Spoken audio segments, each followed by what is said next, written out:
러시아와 유럽 사이에 존재하고 있는 우크라이나의 전쟁의 공포가 커지고 있습니다. 러시아가 우크라이나를 내일이나 모레 선제 공격할 것이다 라고 하는 미국 쪽의 예상이 나오고 있는데요.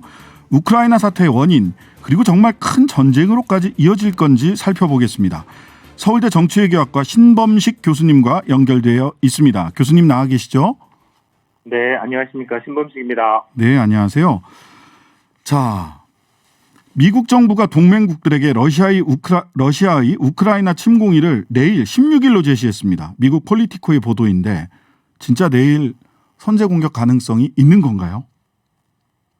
네, 사실 러시아가 선제 공격해서 전쟁을 일으킬 가능성은 크지 않아 보입니다. 네네. 우크라이나의 나토 가입은 러시아가 주장하는 만큼 큰 군사적 위협이라고 보기는 어렵고요. 네. 지금 우크라이나 동쪽, 남쪽, 북쪽 등 3면에 집결한 그 13만여 명에 달하는 그 러시아군의 무력이라는 게 네. 우크라이나를 압도하기에 충분한 상황입니다. 그런데 네. 러시아가 만약에 우크라이나를 선제 공격해서 침공한다면 네. 그동안 이제 미국과 나토가 일방적으로 자신의 영향권을 확장해왔다고 비판해왔던 러시아 자신의 입지를 굉장히 약화시키는 것이고요. 오히려 명분을 깎는 게 된다. 예. 네. 그 다음에 이제 우크라이나랑 러시아 내부에서도 반러시아 의식과 부정적인 여론을 이렇게 고조시키면서 네.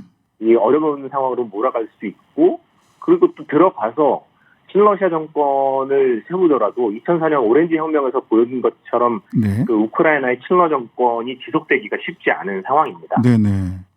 그런데 지금 대부분의 전문가들은 이런 뭐 전격적인 우크라이나 침공, 러시아의 우크라이나 침공의 가능성, 특히 내일이나 20일 날 전쟁이 시작된다 이런 부분에 대해서 다 부정적이고 그럴 가능성은 거의 없다 이렇게 말씀을 하시는데도 불구하고 계속해서 16일, 20일 이렇게 전쟁 가능성을 그 확신하는 듯한 보도나 예측이 나오는 이유가 뭔가요? 저는 그 이번 사태의 발단을 보면 네. 미국이 이 위기의 판을 좀 키워가고 있다는 느낌을 받게 됩니다. 미국이 오히려 네. 네. 왜냐하면 지난해 말 우크라이나 그 가까운 서부 국경에서 이제 러시아군이 정기 훈련을 마치고 체류하는 기간이 조금 길어졌는데 네네. 이걸 가지고 이제 미국이 서방 국가들에게 러시아가 전쟁을 일으키려 한다는 시나리오를 이렇게 거론하면서 러시아를 자극했죠. 네네. 그런데 이제 이 자극에 대해서 푸틴 대통령이 가만히 있지 않고 병력을 증강시키면서 맞받아 치니까 우크라이나 위기가 불거진 것이거든요. 네네. 그래서 오히려 미국이 섣불리 판을 키운 게 아닌가 하는 의심들도 이렇게 살만했습니다. 네. 왜냐하면은 이 러시아가 서부에서 했던 군사훈련이라는 것은 정기훈련이었을 뿐만 아니라 네.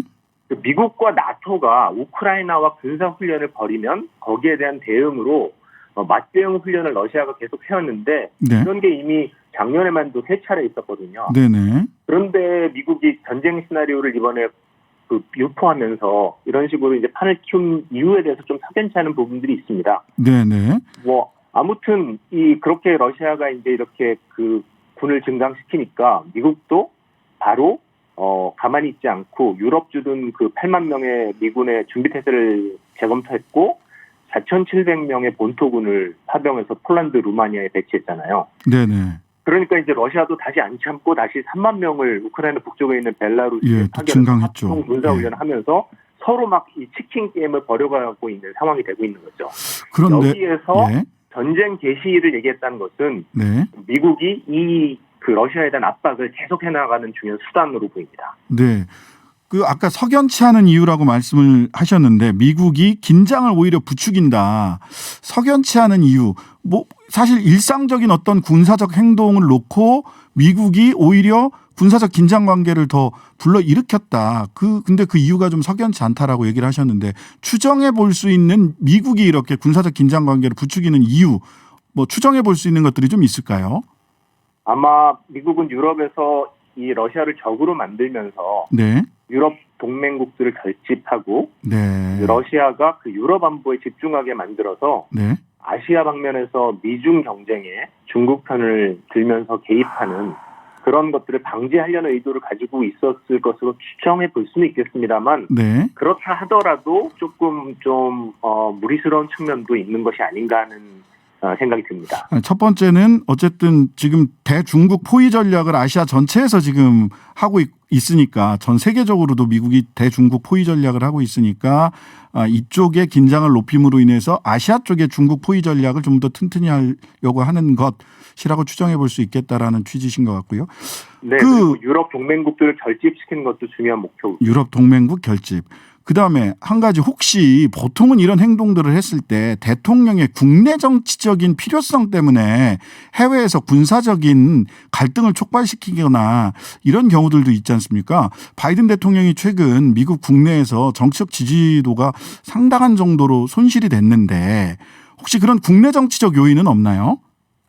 네, 사실은 이런 부분도 많은 관측자들이 얘기를 하고 있는데요. 네네. 국내 정치적으로 굉장히 수세에 몰리고 있는 바이든 대통령 입장에서는 네. 러시아를 적으로 만들면서 네. 국내 정치적인 단합 같은 것들을 노려볼 수도 있고요. 예. 푸틴 대통령도 2024년에 또 이 장기 집권을 위한 대통령 선거를 이렇게 치르게 하죠. 되는데 예. 그 전에 이제 유럽 안보 문제를 해결함으로써 네네. 뭔가 또 짜르의 위상을 강화하기 위한 이제 그런 성과를 노리고 있다라는 분석도 가능할 것 같습니다. 양 정상의 국내 정치적인 필요성도 이 갈등을 부추기는 한 요인이다. 이렇게 볼 수 있겠네요. 러시아는 이렇게 우리 전쟁도 불사할 거야 이렇게까지 하면서 명목상으로는 우크라이나의 나토 가입 절대 안 된다. 이런 얘기를 하고 있잖아요. 명분상으로는. 근데 왜 이렇게 나토 가입 안 된다라고 얘기를 하고 있는 건가요? 러시아가 나토 가입을 우크라이나의 나토 가입을 반대하는 이유는 아마 좀 긴 스토리들이 있긴 하지만 네네. 짧게 줄여서 말씀드리면 사실은 이 1990년대 소련 붕괴 이후에 급격히 네. 약화되면서 나토가 약속을 저버리고 동진을 하잖아요. 네. 그래서 이제 상당한 영향력의 축소를 경험했는데 네. 러시아가 약할 때는 나토의 동진을 할 수 없이 받아들였던 것이고 네네. 그것은 러시아에게 일종의 치욕과 상실의 경험이었던 거죠. 예. 그래서 이를 보상받기 위해서 아마 국력을 회복하고 군사력을 재건한 뒤에 이런 일방적인 동진을 더 이상은 참지 않겠다. 네네. 그런 의사를 분명히 표현한 게 2014년 크림 합병이랑 동부 우크라이나 분쟁 격화 조치였습니다. 네네. 이런 수세적 수비로부터 이제는 공격적 수비로 전략을 전환하는 거죠. 공격적 수비 전략이다. 이렇게 보시면 된다. 자, 러시아는 우크라이나 등 옛 소련 국가들의 나토와의 금지를 문서로 약속하라고 요구를 하고 있고 바이든, 푸틴 거의 1시간 가까운 전화 통화를 했는데도 큰 성과는 없고 마크롱 대통령은 핀란드처럼 중립국화하는 방안을 중재안으로 제시하기도 했는데 해결의 실마리가 지금 풀릴 수 있을까요? 우크라이나 위기 해소랑 관련해서 가장 중요한 부분은 말씀하신 것처럼 그런 문서 요구 같은 러시아 요구가 서구가 즉각적으로 들어주기 쉽지 않은 조건인데 이제 그럼에도 불구하고 러시아가 과연 어떤 명분이나 출구 전략을 찾을 수 있는가 여부에 달려 있는 것 같습니다. 굉장히 나토, OSC 각국 정상들이 열심히 노력하고 있지만 그렇다고 러시아가 원하는 만족할 만한 답변을 받지는 못한 상태고요. 네. 그러나 러시아가 아무것도 얻지 못한 것은 아닙니다. 네. 뭔가 하면은 러시아가 심각히 제기한 이런 안보적 우려에 대해서 네. 서방의 인식과 태도가 변화했고요. 변화했다. 그다음에 또 그 문제를 위해서 협상 테이블에 나와서 러시아랑 논의를 시작했죠. 네. 특히 유럽에 있어서 중거리 미사일 배치 중단이나 해군 공군 훈련들을 러시아 국경에서 제한하는 것과 같은 조치를 러시아와 적극적으로 논의하겠다는 입장을 보여주고 있습니다. 네. 마크롱 대통령은 우크라이나의 핀란드와 안을 들고 나오기도 했는데 물론 우크라이나 반발로 바로 사그러지기는 했지만 중요한 점은 러시아가 지속적으로 제기해온 이런 이슈들을 서방이 이제는 실제적으로 반응하면서 대화를 시작했다는 점입니다. 네. 따라서 러시아는 이미 일정 정도 어느 정도 성과를 냈네요. 챙긴 부분이 있다고 볼 수 있겠습니다. 자, 이제 결과적으로 이제 이게 전면전이 됐든 또는 우발적인 국지적이고 우발적인 군사적 충돌로 인해서 이런 조금씩 국지전이 벌어질지는 모르겠습니다만은 우리 국민들이 고민하는 것은 또 궁금해하는 것은 대통령이 어제 대외 경제 안보 전략회의 주재하면서 우크라이나 사태 대비를 강조했는데 앞으로 우리에게 이게 우크라이나 사태가 어떤 영향을 끼칠 것이고 우리 정부와 국민은 그럼 어떤 대응 준비를 해야 되는가 이 부분이 사실은 가장 궁금할 것 같습니다. 네. 전쟁이 발발할 경우에는 무엇보다도 우크라이나와 인근 지역의 재외 교민들의 안전을 지키기 위한 그런 선제적인 조치들을 취하는 것이 가장 중요한 것 같고요. 네. 그다음에 경제적인 타격들이 있을 것 같은데 특히 유가 변동이라든지 유가.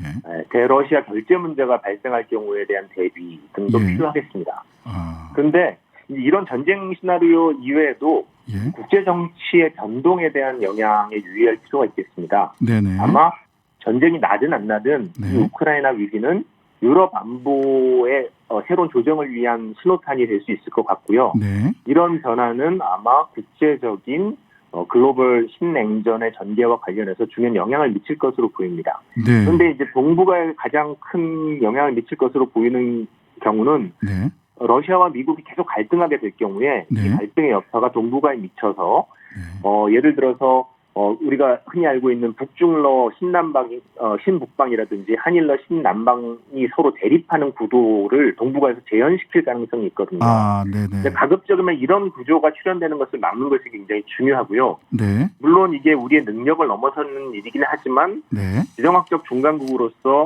이런 이 변화에 예민하게 대응할 수 있도록 유연하면서도 실리적인 외교들을 추진해 나갈 수 있는 역량을 갖추게 되는 것이 굉장히 중요한 대비가 아닐까 싶습니다. 유연하고 실리적인 역량을 그렇게 대비할 수 있는 역량을 갖추는 것이 중요하다는 말씀까지 잘 들었습니다. 지금까지 서울대 정치외교학과 신범식 교수였습니다. 감사합니다. 네, 수고하십시오.